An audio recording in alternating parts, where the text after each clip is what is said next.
آپ کو یہ معلوم ہے کہ اعلیٰ حضرت علیہ رحمہ کا زمانہ وہ تھا کہ جب اس بر صغیر پر جو مسلمانوں کی حکومت چلتی آ رہی تھی وہ ختم ہو چکی تھی اور اس کی جگہ انگریزوں کا یہاں پر قبضہ تھا۔ اب جب کوئی دوسرا ملک یوں مسلط ہوتا ہے اور وہ بھی وہ ملک ہو کہ جو اپنے کلچر کو ساری دنیا سے فائق سمجھتا ہے، اپنی آئیڈیالوجی کو ساری دنیا سے بہتر سمجھتا ہے، تو وہ اسی کلچر کو اور اسی آئیڈیالوجی کو مسلط کرنے کی کوشش کرتا ہے۔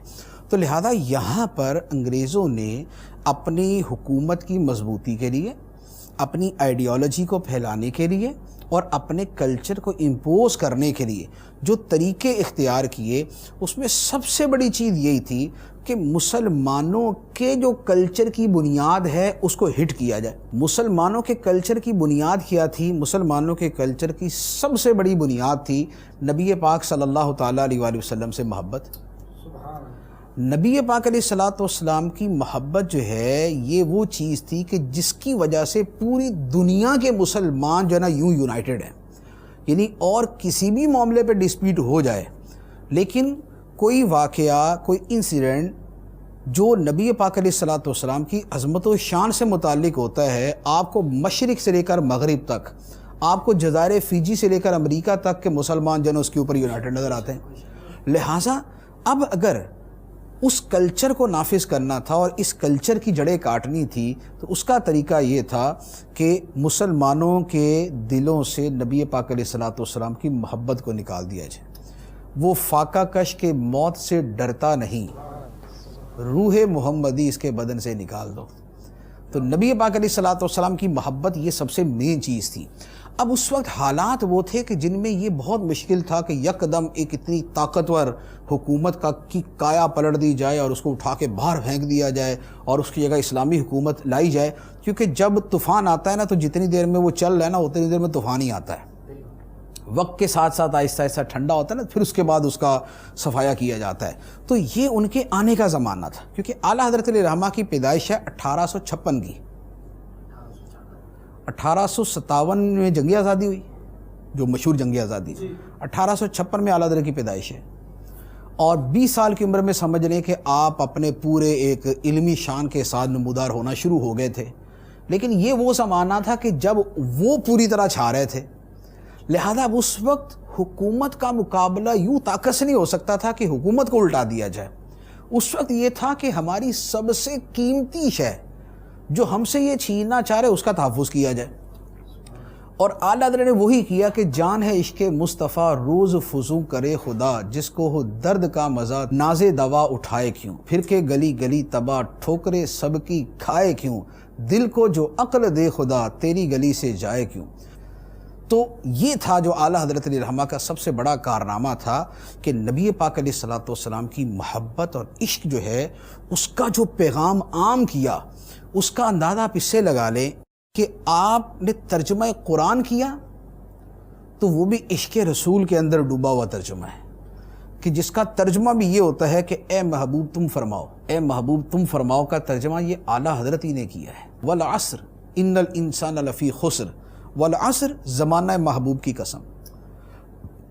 قرآن کی آیتوں کی تفسیر عشق رسول کے اندر یوں کی کہ ہے کلام الہی میں شمس و ضحیٰ، تیرے چہرہ نور فضا کی قسم، قسم شب تار میں راز یہ تھا کہ حبیب کی زلف دوتا کی قسم، تیرا مسند ناز ہے عرش بری، تیرا محرم راز ہے روح امی۔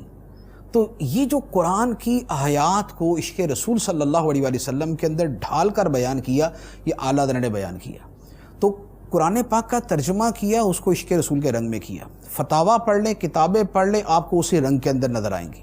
پھر اس کے بعد آپ جہاں جمعہ پڑھتے اور جمعے کے بعد آپ پڑھتے مصطفیٰ جان رحمت پہ لاکھوں سلام، شمع بزم ہدایت پہ لاکھوں سلام، یہ اعلیٰ حضرت کا سلام ہے۔ یہ اعلیٰ حضرت کا وہ سلام ہے کہ جیسے عربی زبان کے اندر مولا صلی وسلم دائماً ابدا علی حبیبی کا خیر الخلق کلہم، جیسے وہ مشہور ہے کہ عرب دنیا کے اندر کسی محفل میں چلے جائیں، وہاں پر یہ کلام پڑھا جائے گا، عجم کے اندر آپ کسی محفل میں چلے جائیں، وہاں پر یہ مصطفیٰ جان رحمت پہ لاکھوں سلام پڑھا جائے گا۔ تو یہ عشق رسول جو ہے نا، یہ تھا اعلیٰ حضرت علیہ رحمہ کا وہ سب سے بڑا کارنامہ کہ جو آپ نے مسلمانوں کے دل کے اندر پیدا کیا۔ اعلیٰ حضرت علیہ رحمہ فرماتے ہیں کہ خدا کی قسم، اگر میرے دل کے دو ٹکڑے کیے جائیں تو ایک پہ لا الہ الا اللہ لکھا ہوگا، دوسرے پہ محمد رسول اللہ لکھا ہوگا۔ لحد میں عشق رخ شاہ کا داغ لے کے چلے، لحد میں عشق رخ شاہ کا داغ لے کے چلے، اندھیری رات سنی تھی چراغ لے کے چلے۔ کروں تیرے نام پہ جاں فدا، نہ بس ایک جاں دو جہاں فدا، دو جہاں سے بھی نہیں جی بھرا، کروں کیا کروڑوں جہاں نہیں۔ زمین و زماں تمہارے لیے، مکین و مکاں تمہارے لیے، چنین و چنا تمہارے لیے، بنے دو جہاں تمہارے لیے۔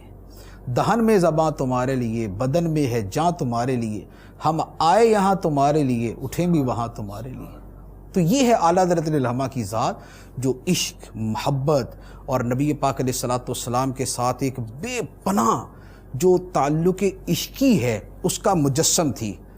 وہ جو اعلیٰ حضرت علیہ الرحمہ کا شعر ہے نا کہ وہ سوئے لالا زار پھرتے ہیں، تیرے دن اے بہار پھرتے ہیں، کوئی کیوں پوچھے تیری بات رضا، تجھ سے کتے ہزار پھرتے ہیں۔ پار آئے دل بھی نہ نکلا، دل سے تحفے میں رضا۔ پار آئے دل، دل کا ٹکڑا۔ فرماتے ہیں کہ مدینہ منورہ پہنچے تو فرماتے ہیں پار آئے دل بھی نہ نکلا، دل سے تحفے میں رضا، ان سگانے کو سے اتنی جان پیاری، واہ واہ۔ کہ سرکار کے شہر میں گئے تھے تو وہاں کے کتوں کے نذرانے کے طور پہ اپنے دل کے ٹکڑے کر کے ان کو پیش کرنے تھے۔